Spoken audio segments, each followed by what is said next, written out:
Hello दोस्तों, आपका बहुत बहुत स्वागत है आपके अपने चैनल एमपी ऑनलाइन स्टडी पर। जैसे कि आपको पता है कि एमपी ऑनलाइन स्टडी पर एमपी जीके से रिलेटेड वीडियो अपलोड की जाती हैं, तो उसी से रिलेटेड आज का हमारा टॉपिक रहने वाला है जो है मध्य प्रदेश के उद्योग एवं व्यापार। हम जो है आज मध्य प्रदेश के उद्योग और व्यापार से रिलेटेड इम्पॉर्टेंट पॉइंट पर जो है वो डिस्कशन करने वाले हैं। साथ ही साथ इस वीडियो के बाद एक नेक्स्ट वीडियो भी अपलोड की जाएगी जिसमें हम मध्य प्रदेश के उद्योग और व्यापार पर ही डिस्कशन करने वाले हैं। तो दो वीडियो में हमारा जो है मध्य प्रदेश का उद्योग एवं व्यापार, इस पर जो है हम कंप्लीट डिस्कशन कर लेंगे। तो सबसे पहले स्टार्ट करते हैं आज का हमारा जो वीडियो है मध्य प्रदेश के उद्योग एवं व्यापार। जैसे कि मैंने यहाँ पर लिखा हुआ है मध्य प्रदेश के कुछ इंपॉर्टेंट पॉइंट भी लिखे हुए हैं। साथ ही साथ मैंने आपको मध्य प्रदेश के खनिज आधारित उद्योग और मध्य प्रदेश के वन आधारित उद्योग पर आज डिस्कशन करने वाले हैं। इसके पश्चात मध्य प्रदेश के रासायन आधारित उद्योग, मध्य प्रदेश के अन्न उद्योग, मध्य प्रदेश के रेशम उद्योग, इन पर जो है हम नेक्स्ट वीडियो में डिस्कशन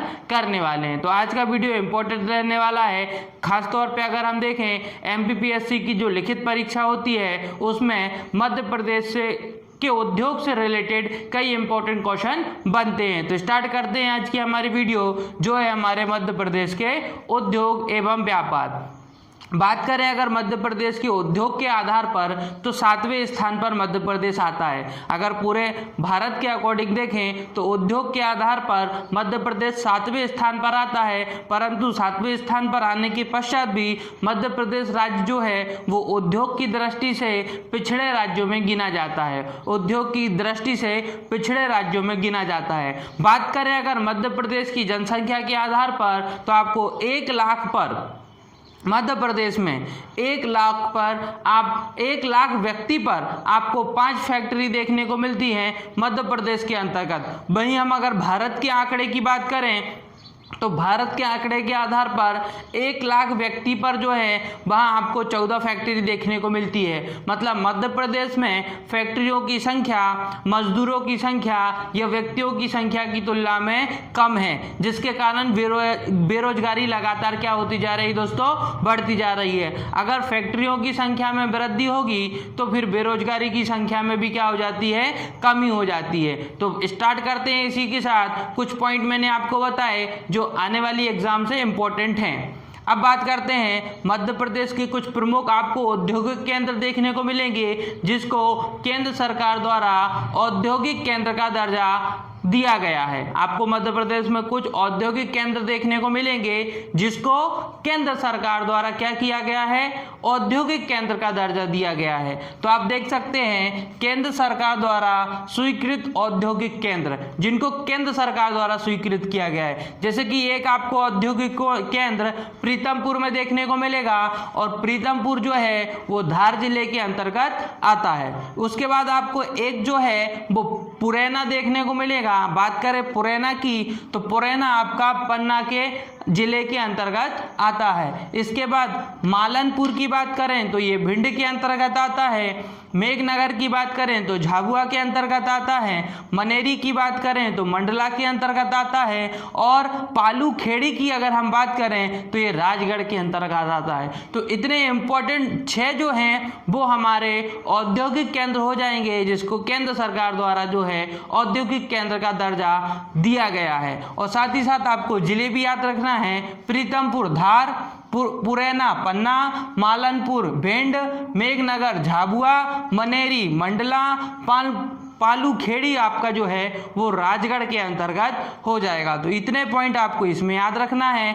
अब बात करते हैं मध्य प्रदेश के प्रथम उद्योग। मध्य प्रदेश के प्रथम उद्योग जिनकी स्थापना मध्य प्रदेश में की गई और भारत में स्थापित प्रथम उद्योग मध्य प्रदेश के अंतर्गत हो जाता है। तो बात करें सबसे पहले मध्य प्रदेश के प्रथम उद्योग, बात करें प्रथम चीनी मिल की। अगर हम पूरे इंडिया के अकॉर्डिंग देखें तो प्रथम चीनी मिल की स्थापना रतलाम में की गई थी। तो इंपॉर्टेंट क्वेश्चन है कि प्रथम चीनी मिल की स्थापना रतलाम में की गई थी, वो भी 1935 के अंतर्गत। कब की गई थी? 1935 के अंतर्गत। इसके बाद अगर हम बात करें प्रथम सूती वस्त्र की अगर बात करें, प्रथम सूती वस्त्र मिल की अगर बात करें तो प्रथम सूती मिल की अगर हम बात करें तो ये बुरहानपुर में स्थापित की गई थी और इसकी स्थापना जो है वो 1906 में की गई थी। कब की गई थी? 1906 में की गई थी। इसके बाद थर्ड की अगर हम बात करें, प्रथम सीमेंट उद्योग, बात करें प्रथम सीमेंट उद्योगों की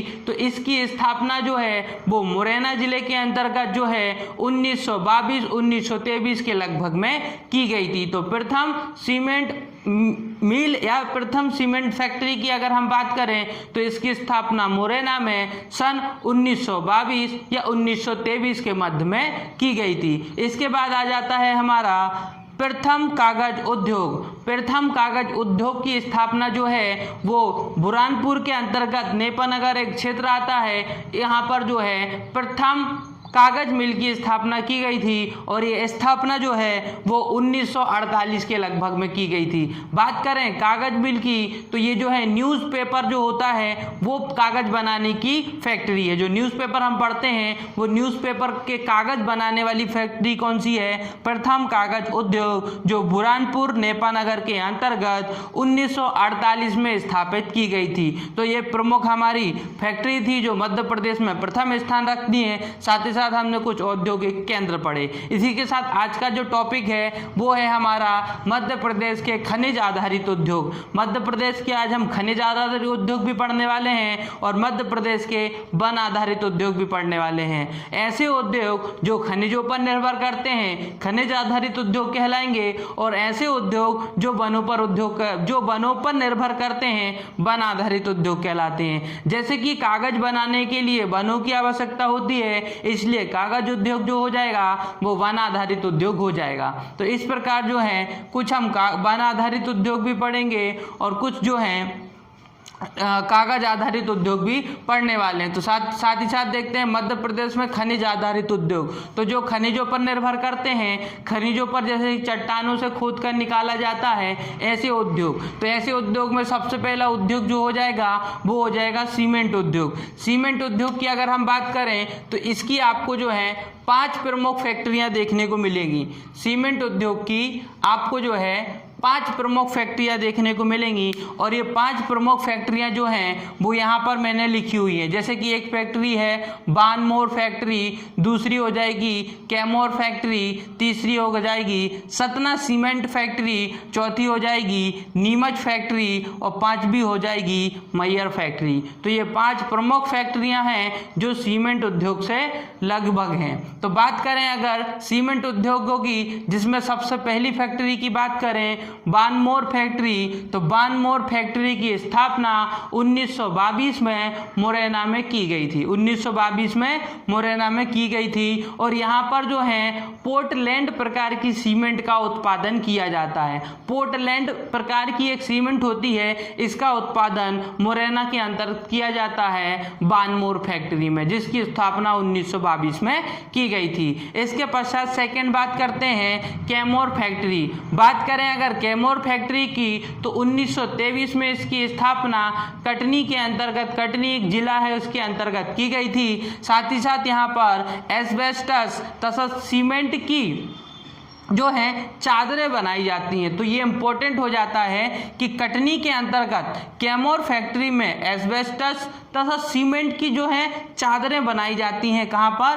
कैमोर फैक्ट्री में, जो कहाँ पर है? कटनी में। स्थापना 1923 में की गई थी। फिर बात करते हैं सतना सीमेंट फैक्ट्री की। तो सतना सीमेंट फैक्ट्री की स्थापना 1959 में की गई थी और ये सतना सीमेंट फैक्ट्री है चूँकि, इसलिए सतना जिले के अंतर्गत इसकी स्थापना की गई थी। यहाँ पर भी जो है पोर्टलैंड प्रकार की सीमेंट का उत्पादन किया जाता है। पोर्टलैंड प्रकार की सीमेंट का उत्पादन किया जाता है। इसके पश्चात बात करते हैं नीमच फैक्ट्री की। नीमच फैक्ट्री की स्थापना 1980 से 1981 के लगभग में की गई थी। साथ ही साथ नीमच जिले के अंतर्गत आती है और यहाँ पे भी पोर्टलैंड सीमेंट की जो है उत्पादन किया जाता है। एक प्रकार होता है पोर्टलैंड सीमेंट, इसका उत्पादन किया जाता है। फिर बात करते हैं मैयर फैक्ट्री की। तो मैयर फैक्ट्री की स्थापना भी 1980 और 81 के अंतर्गत सतना में की गई थी, क्योंकि सतना फैक्ट्री भी सतना के अंतर्गत हो जाएगी और मैयर फैक्ट्री भी सतना के अंतर्गत हो जाएगी। और मैयर फैक्ट्री की स्थापना 1980 से 81 के लगभग में की गई थी। तो इतने पॉइंट आपको जो है सीमेंट उद्योग से याद रखना है। इसके बाद नेक्स्ट उद्योग की बात करें जो है हीरा उद्योग। जैसे कि आपको पता है मध्य प्रदेश में सर्वाधिक हीरे का उत्पादन पन्ना जिले के अंतर्गत किया जाता है, तो इसलिए मैंने यहाँ पर लिखा हुआ है पन्ना। इसके बाद बात करते हैं प्रीतमपुर में परिष्करण उद्योग की स्थापना की गई है, वो आपके हीरे से संबंधित हो जाएगा। जिस प्रकार से पन्ने से हीरे का उत्पादन किया जाता है, फिर उसको प्रीतमपुर जैसे जिलों में छोटे छोटे उद्योगों में भेजा जाता है और वहां उसको जो है शुद्ध किया जाता है, परिष्करण किया जाता है उसका, जिसके लिए हम बात करें कि प्रीतमपुर में परिष्करण उद्योग की स्थापना हीरे के परिष्करण के लिए किया जाता है, शुद्ध करने के लिए किया जाता है, और इसके लिए एक उद्योग की स्थापना प्रीतमपुर में की गई है और सबसे ज़्यादा हीरे का उत्पादन पन्ना जिले से होता है। तो इतना आपको इसमें याद रखना है। इसके बाद बात करते हैं चीनी मिट्टी उद्योग। चीनी मिट्टी उद्योग की बात करें तो जो हमारे बर्तन होते हैं चीनी मिट्टी वाले बर्तन, इस चीज़ की यहाँ पर बात हो रही है। तो चीनी मिट्टी उद्योग की बात करें तो ये आपको रतलाम में, जबलपुर में, ग्वालियर में देखने को मिलेंगे। तो तीन प्रकार जो है, तीन आपको जिले याद रखना है जो आपके चीनी मिट्टी उद्योग से संबंध रखते हैं। बात करें रतलाम, जबलपुर, ग्वालियर, ये तीनों ही आपके चीनी मिट्टी उद्योग से संबंधित हो जाएंगे। इसके बाद बात करते हैं हमारा फायर क्ले उद्योग। फायर क्ले उद्योग की बात करें तो ये भी आपका जो चीनी मिट्टी से लगभग मिलता हुआ होता है और इससे भी जो नॉर्मल बर्तनों का निर्माण किया जाता है। तो इसमें भी आपको जो है चीनी मिट्टी उद्योग से लगभग ही ये आपका फायर क्ले उद्योग हो जाएगा। बात करें फायर क्ले उद्योग की तो इसकी जो फैक्ट्रियां हैं वो आपको जबलपुर, कटनी और ग्वालियर में देखने को मिलेगी। कहाँ कहाँ? जबलपुर, कटनी और ग्वालियर, ये तीन जगह आपको जो है वो फायर क्ले उद्योग जो है, फायर क्ले एक प्रकार की मिट्टी होती है जैसे कि आपकी जो है वो चीनी मिट्टी होती है, वैसे ही आपकी क्या फायर क्ले मिट्टी हो जाएगी।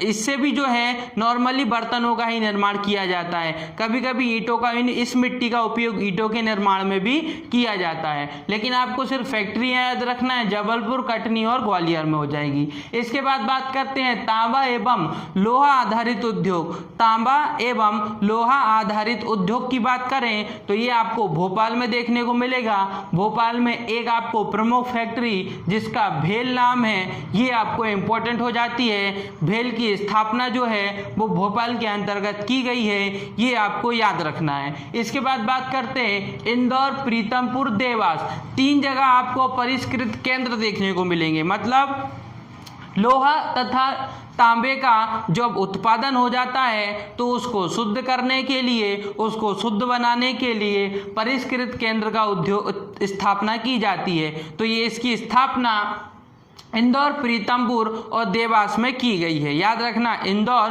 प्रीतमपुर और देवास में। बात करें अगर फैक्ट्री की तो आपको भोपाल में देखने को मिलेगी और उसका नाम क्या हो जाएगा? भेल हो जाएगा।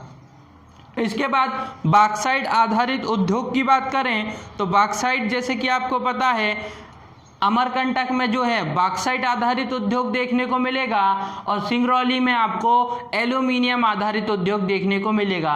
तो दोनों ही आपको याद रखना है कि अमरकंटक में बॉक्साइट आधारित उद्योग देखने को मिलेगा और सिंगरौली में एल्यूमिनियम आधारित उद्योग देखने को मिलेगा।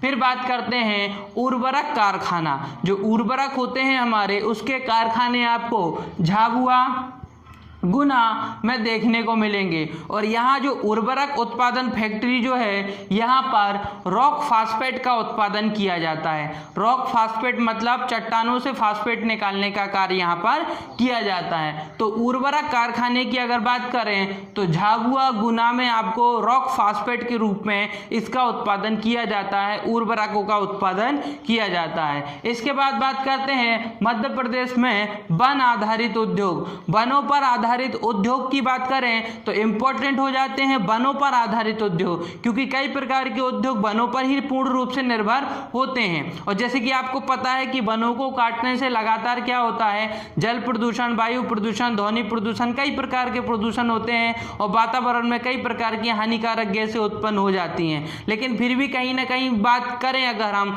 तो उद्योग के आधार पर वन अत्यधिक इंपॉर्टेंट हो जाते हैं। जैसे कि आप देख सकते हैं मध्य प्रदेश में वन आधारित उद्योग, सबसे पहले कागज उद्योग। कागज प्राप्त करने के लिए, कागज का निर्माण करने के लिए वन अत्यधिक इंपॉर्टेंट हो जाते हैं। और जैसे कि मैंने आपको बताया, नेशनल न्यूज़ प्रिंट एवं पेपर मिल, नेशनल न्यूज़ प्रिंट एवं पेपर मिल जिसकी स्थापना 1948 से 1949 के अंतर्गत की गई थी, नेपानगर बुरहानपुर, नेपानगर बुरहानपुर, जो कि प्रथम कागज उद्योग था। फिर बात करते हैं या इसको ये जो उद्योग है, कागज उद्योग है, इसको बिजली कहाँ से प्राप्त होती है, तो इसको बिजली विद्युत जो प्राप्त होती है वो प्राप्त होती है चांदनी ताप विद्युत केंद्र। जो चांदनी एक क्षेत्र आता है आपका नेपानगर के पास ही आपको देखने को मिलेगा, तो चांदनी ताप विद्युत केंद्र, यहाँ से जो है वो आप देख सकते हो कागज उद्योग के अंतर्गत नेपानगर मिल को जो है विद्युत प्राप्त होती है। फिर इसके पश्चात बात करते हैं नोट छापने का कागज। नोट छापने का कागज, जो नॉर्मली हम जो नोट यूज करते हैं, जो हमारे रुपए का जो नोट होता है, वो कागज आपका कहाँ बनता है, तो वो बनता है सिक्योरिटी पेपर मिल होशंगाबाद के अंतर्गत। सिक्योरिटी पेपर मिल, सिक्योरिटी पेपर मिल की अगर बात करें तो ये कहाँ पर देखने को मिलेगा आपको, होशंगाबाद में। लेकिन न्यूज़पेपर के कारखाने का कागज मिल आपको कहाँ देखने को मिलेगा, नेपानगर में। तो दोनों में डिफरेंस आपको याद रखना है। इसके बाद बात करते हैं बीड़ी उद्योग। बात करें अगर बीड़ी उद्योग, तो बीड़ी उद्योग पूर्ण रूप से जो है वो वन आधारित उद्योग है, क्योंकि जितनी अधिक मात्रा में तेंदुपत्ता प्राप्त होंगे उतनी अधिक मात्रा में बीड़ी का उद्योग किया जाएगा। बात करें बीड़ी के उद्योग का प्रमुख केंद्र, तो आपको जबलपुर देखने को मिलेगा। साथ ही आप नरसिंहपुर भी याद रख सकते हैं। जबलपुर नरसिंह वाला पूरा क्षेत्र आपका बीड़ी आधारित उद्योग हो जाएगा और बीड़ी पूर्ण रूप से वन आधारित उद्योग हो जाएगी, क्योंकि बीड़ी का निर्माण जो किया जाता है वो तेंदुपत्ते से किया जाता है। और मैंने आपको बताया था कि रीवा पन्ना के पठार में अत्यधिक मात्रा में तेंदुपत्ता प्राप्त होता है, रीवा पन्ना के पठार में। फिर इसके बाद बात करते हैं लकड़ी छीलने का उद्योग, जहां लकड़ी छीलकर जो है नए नए प्रकार के जो है वस्तुओं का निर्माण किया जाता है। तो लकड़ी छीलने का उद्योग जो है मध्य प्रदेश में इसकी संख्या जो है वो आपको 113 देखने को मिलेगी। और साथ ही साथ आप मध्य प्रदेश में तेंदुपत्ता कारखाने की संख्या देखें तो 260 आपको देखने को मिलेगी। अब बात करते हैं मध्य प्रदेश में कुल 113 जो है वो आपको लकड़ी छीलने के उद्योग देखने को मिलेंगे। मुख्य केंद्र की बात करें तो जबलपुर, छिंदवाड़ा और मंडला में देखने को मिलेगा। जबलपुर, छिंदवाड़ा और मंडला में जो है प्रमुख केंद्र लकड़ी छीलने के कारखाने आपको देखने को मिलेंगे, जबलपुर, छिंदवाड़ा और मंडला। तो आज का टॉपिक हमारा दोस्तों यहीं पर समाप्त होता है। वीडियो अगर आपको पसंद आई हो तो वीडियो को लाइक करें, हमारे चैनल को सब्सक्राइब करें और जितना हो सकता है हमारी वीडियो को आपके फ्रेंड सर्कल तक शेयर करें। ओके दोस्तों, thank you, thanks for watching.